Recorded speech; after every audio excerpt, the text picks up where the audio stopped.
As we celebrate the life of the Reverend Dr. Martin Luther King Jr. on this day, the words from Amos, the 5th chapter, come to mind. Let justice roll down like waters, and righteousness like an ever-flowing stream.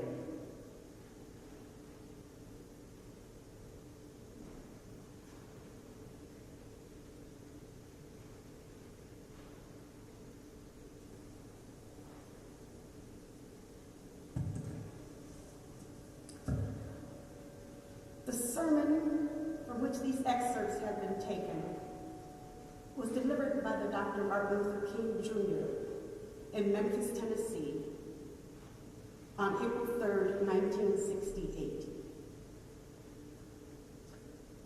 Dr. King was shot and killed the next day, April 4th, 1968.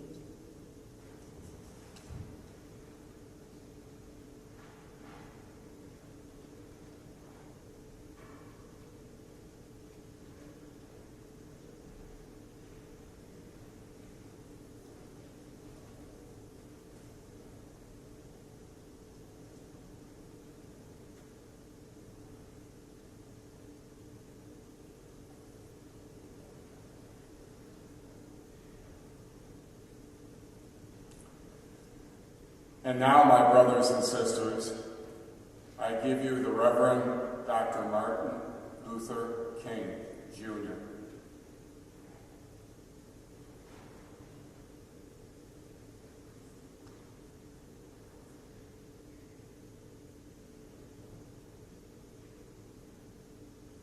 As I listened to Ralph Abernathy's eloquent and generous introduction, and then thought about myself, I wondered who he was talking about. It's always good to have your closest friend and associate say something good about you.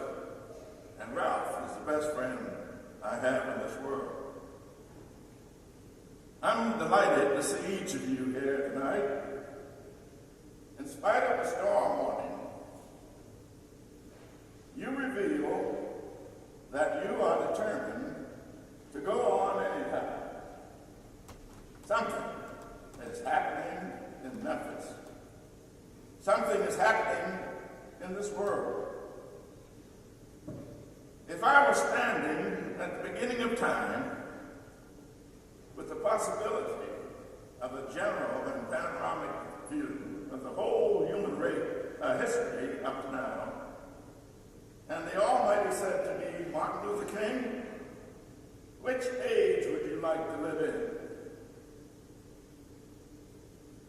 I would take my mental flight by Egypt, across the Red Sea, through the wilderness, on toward the Promised Land.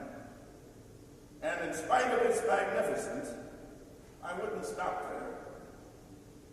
I would move on by Greece and take my mind to Mount Olympus.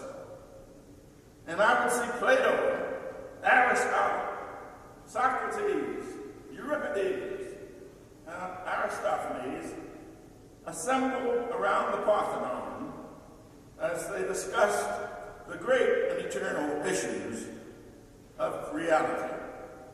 But I wouldn't stop there. I would go on even to the great heyday of the Roman Empire, and I would see developments around there through various emperors and leaders. But I wouldn't stop there. I would even come up to the day of the Renaissance and get a quick picture of all the Renaissance did for the cultural and aesthetic life of man. But I wouldn't stop there. I would even go by the way that the man for whom I'm named had his habitat. And I would watch Martin Luther as he tacked his 95 Theses on the door of the church in Wittenberg. But I wouldn't stop there. I would come on up even to 1863 and watch a vacillating president by the name of Abraham Lincoln finally come to the conclusion that he had to sign the Emancipation proclamation. But I wouldn't stop there. I would even come up to the early 30s and see a man grappling with the problems of the bankruptcy of his nation and come up with an eloquent cry that we have nothing to fear but fear itself. But I wouldn't stop there. Strangely enough, I would turn to the Almighty and say, if you allow me to live just a few years in the second half of the 20th century, I will be happy. Now that's a strange statement to make, but because the world is all messed up. The nation is sick. Trouble is in the land. Confusion was all around. Now that's a strange statement to make. I know. But somehow, only when it's dark enough can you see the stars. And I see God working in this period of the 20th century in a way that men in some strange way are responding. Something is happening in our world. The masses of people are rising up, and whenever they are assembled today, whether they are in Johannesburg, South Africa, Nairobi, Kenya, Accra, Ghana, New York City, Atlanta, Georgia, Jackson, Mississippi, or Memphis, Tennessee, the cry is always the same. We want to be free.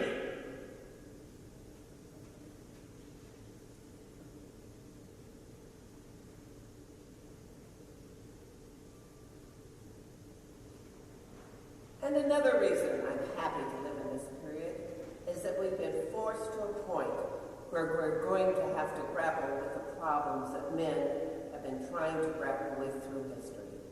But the demands didn't force them to do it. Survival demands that we grapple with them now. Men for years now have been talking about war and peace, but now no longer can we just talk about it. There is no longer a choice between violence and nonviolence in this world. It's nonviolence or non-existence. That is where we are today. And also in the human rights revolution. If something isn't done, and done in a hurry, to bring the colored peoples of the world out of their long years of poverty, their long years of hurt and neglect, the whole world is doomed. Now, I'm just happy that God has allowed me to live in this period, to see what is unfolding. And I'm happy He's allowed me to be in Memphis. I can remember when Negroes were just going around, as Ralph has said, so often scratching where they didn't itch, and laughing when they were not tickled. But that day is over. We mean business now, and we are determined to gain our rightful place in God's world. And that's all this whole thing is about. We aren't engaged in any negative protest or any negative arguments. We are engaged. We are determined to be people. We are saying that we are God's children, and that we don't have to live like we are forced to live. Now, what does all this mean in this great period of history? We've got to stay together and maintain unity. You know, whenever Pharaoh wanted to prolong the period of slavery, he had a favorite formula for doing it. What was that? He kept the slaves fighting among themselves. But whenever the slaves get together, something happens in Pharaoh's court, and he cannot hold the slaves in slavery. When the slaves get together, that's the beginning of getting out of slavery. Secondly, let us keep the issues where they are. The issue is injustice. The issue is the refusal of Memphis to be fair and honest with its dealings with its public servants. who happen to be sanitation workers. Now we've got to keep attention on that. That's always the problem with a little violence. You know what happened the other day? And the press dealt only with the window breaking.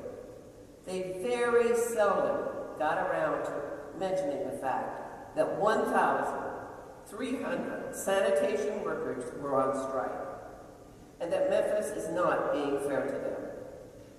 Now we're going to march again. We've got to march again in order to put the issue where it's supposed to be.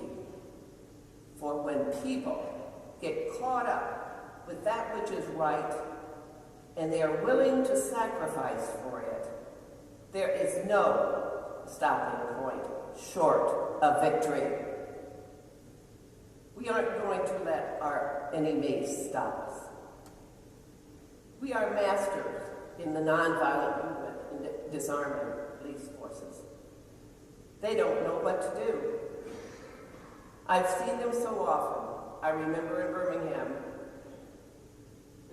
Alabama, where we were in a majestic struggle there. We would move out on 16th Street Baptist Church day after day by the hundreds, and Bull Connor would tell them to send the dogs forth, and they did come. But we just went before the dogs singing, "Ain't gonna let nobody turn me around." And Bull Connor next would say, "Turn the fire hoses on." And as I said to you the other night, Bull Connor didn't know history. He knew a kind of physics, but somehow didn't relate to the transphysics that we knew about. And that was the fact that there is a certain kind of fire that no water can put out. That couldn't stop us. And we just went out before the dogs, and we would look at them, and we'd go out before the water hoses, and we would look at it, and we would just go on singing. Over my head, I see freedom in the air. And then we would be thrown in the paddy wagons, and sometimes we were stacked in those wagons like sardines in a can. We would just go into the paddy wagon singing, "We shall overcome." Then we'd get in jail, and we'd see the jailers looking through the windows, being moved by our prayers, and being moved by our words and our songs. And there was a power there that Bull Connor could not adjust to. And we won our struggle in Birmingham.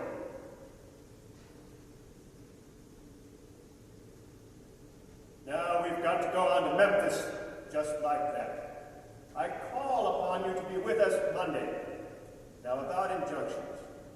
We have an injunction, and we're going to court tomorrow morning to fight this illegal, unconstitutional injunction. All we say to America is, be true to what you said on paper.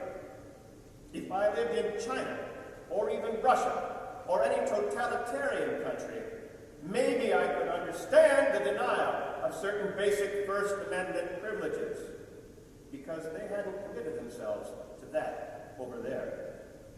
But somewhere I read of the freedom of assembly. Somewhere I read of the freedom of speech. Somewhere I read of the freedom of the press. Somewhere I read that the greatness of America is the right to protest for right. And so just as I say, we aren't going to let any injunction turn us around. We are going on. It's all right to talk about long white robes over yonder in all of its symbolism. But ultimately, people want some suits and dresses and shoes to wear down here. It's all right to talk about streets flowing with milk and honey. But God has commanded us to be concerned about the slums down here and his children who can't eat 3 square meals a day. It's all right to talk about the New Jerusalem.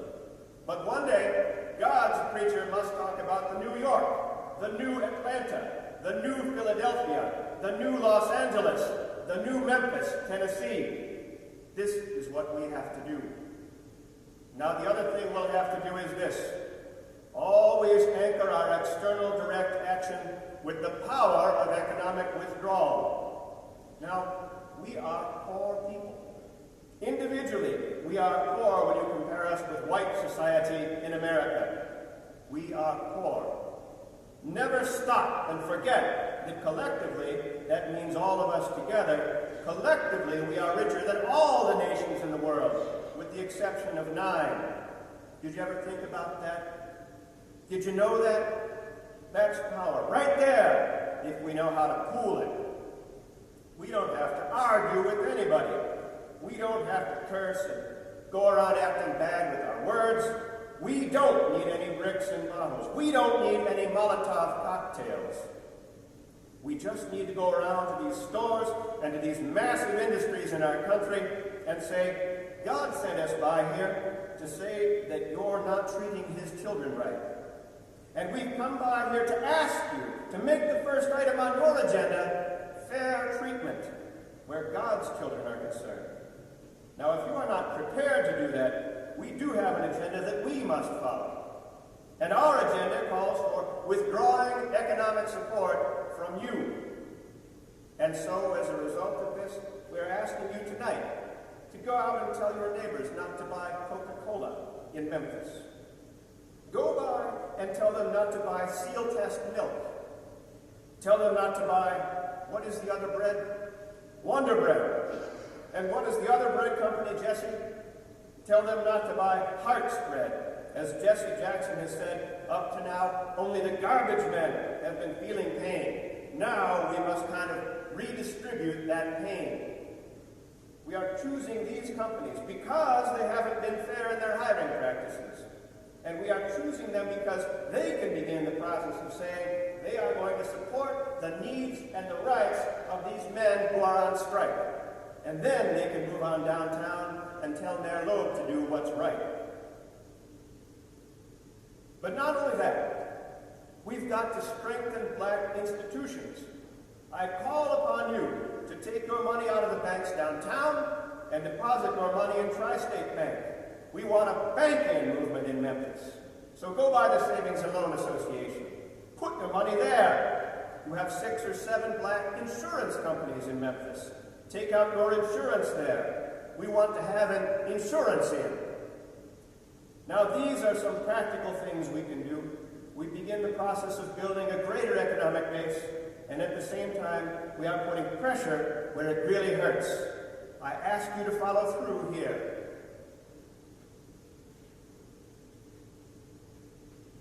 Now let me say, as I move to my conclusion, that we've got to give ourselves to this struggle in. Nothing would be more tragic than to stop at this point in Memphis. We've got to see it through. And when we have our march, you need to be there. Be concerned about your brother. You may not be on strike, but either we go up together or we go down together. Let us develop a kind of dangerous unselfishness. One day a man came to Jesus and he wanted to raise some questions about some vital matters in life. At points, he wanted to trick Jesus and show him that he knew a little more than Jesus knew, and through this throw him off base. Now that question could have easily ended up in a philosophical and theological debate, but Jesus immediately pulled that question from midair and placed it on a dangerous curve between Jerusalem and Jericho. And he talked about a certain man who fell among thieves. You remember that a Levite and a priest passed by on the other side. They didn't stop to help him. And finally, a man of another race came by.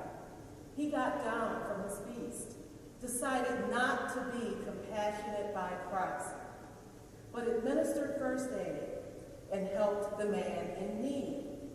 Jesus ended up saying, this was the good man, because he had the capacity to project the I into the thou, and to be concerned about his brother. Now, we use our imagination a great deal to try to determine why the priest and the Levite didn't stop. At times, we say they were busy going to church meetings and ecclesiastical gatherings, and they had to get on down to Jerusalem so they wouldn't be late for their meeting.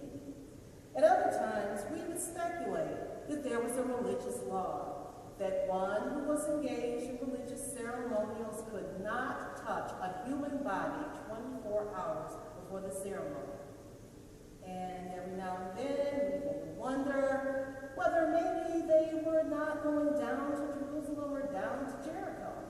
Maybe rather to organize a Jericho Road Improvement Association. That's a possibility. Maybe they felt it was better to deal with the problem from the causal root rather than get bogged down with an individual effort. But I'm going to tell you what my imagination tells me. It's possible these men were afraid. You see, the Jericho Road is a dangerous road. In the day of Jesus, it became known as the Bloody Pass. And you know, it's possible that the priest and the Levite looked over that man on the ground and wondered if the robbers were still around. Or it's possible that they felt the man on the ground was merely faking, and he was acting like he was hurt and robbed in order to seize them over there, lure them there for quick and easy seizure. And so the first question that the Levite asked was, if I stop to help this man, what will happen to me? But then the Good Samaritan stopped by, and he reversed the question. If I do not stop to help this man, what will happen to him? That's the question before you tonight.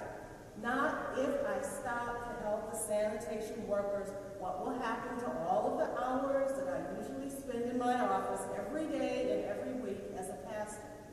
The question is not, if I stop to help this man in need, what will happen to me?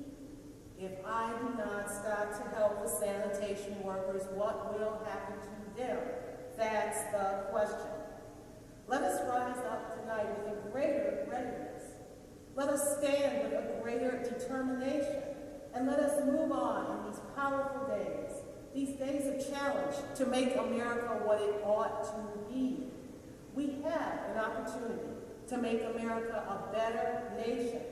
And I want to thank God once more for allowing me to be here with you.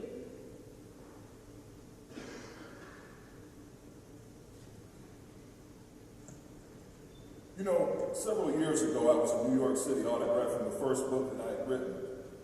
And while sitting there autographing books, a demented black woman came up. The only question I heard her say was, "Are you Martin Luther King?" And I was looking down, writing, and I said, "Yes." And the next minute, I felt something beating on my chest.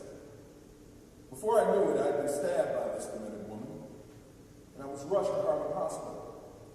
It was a dark Saturday afternoon, and that blade had gone through. And the x-rays revealed that the tip of the blade was on the edge of my aorta, the main artery. And once that's punctured, you drown in your own blood. That's the end of it. It came out in the New York Times the next morning that if I had sneezed, I would have died. Well, about 4 days later, they allowed me, after the operation, after my chest had been open and the blade had been taken out, to move around in the wheelchair in the hospital. They allowed me to read some of the mail that came in, and from all over the states and all around the world, kind letters came in. I read a few, but one of them I will never forget. I had received one from the president and the vice president. I forgot what those telegrams said. There was another, I received a visit and a letter from the governor of New York. I forgot what that letter said. But there was another letter that came from a little girl, a young girl, who was a student at the White Plains High School. And I looked at that letter and I'll never forget it. It said simply, "Dear Dr. King, I'm a 9th grade student at the White Plains High School." She said, "While it should not matter, I would like to mention that I am a white girl. I read in the paper of your misfortune and of your suffering, and I read that if you had sneezed, you would have died. And I'm simply writing to you to say that I'm so happy that you didn't sneeze. And I want to say tonight, I want to say that I am happy that I didn't sneeze. Because if I had sneezed, I wouldn't have been around in 1960 when students all over the South started sitting in at lunch counters. And I knew that as they were sitting in, they were really standing up for the best of the American dream and taking the whole nation back to those great wells of democracy, which were dug deep by the founding fathers of the Declaration of Independence and the Constitution. If I had sneezed, I wouldn't have been around in 1962 when Negroes in Albany, Georgia decided to straighten their backs up. And whenever men and women straighten their backs up, they're going somewhere. Because a man can't ride your back unless it's bent. If I had sneezed, I wouldn't have been here in 1963 when the black people of Birmingham, Alabama aroused the conscience of this nation and brought into being the Civil Rights Bill. If I had sneezed, I wouldn't have been around and I had a chance later that year in August to tell America about a dream that I had. If I had sneezed, I wouldn't have been down here in Selma, Alabama to see the great movement there. If I had sneezed, I wouldn't have been in Memphis to see a community rally around the brothers and sisters who are suffering. I'm so happy that I didn't sneeze.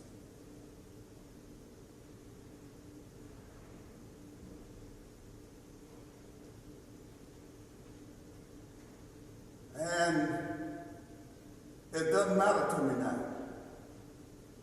It really doesn't matter what happens now. I left Atlanta this morning, and as we got started on the plane, there were 6 of us. And the pilot said over the public address system, "We're sorry for the delay, but we have the Reverend Dr. Martin Luther King Jr. on the plane. And to be sure that all the bags were checked and to be sure that nothing would be wrong with the plane, we had to check out everything carefully. And we had the plane protected and guarded all night. And then I got in Memphis. Some began to say, talk about the threats. Talk about the threats that were out and what would happen to me from some of our sick white brothers. Well, I don't know what will happen now. We've got some difficult days ahead. But it really doesn't matter what happens now, because I've been to the mountaintop. And I'm not concerned about that now. I just want to do God's will. He allowed me to go up to the mountain, and I've looked over, and I've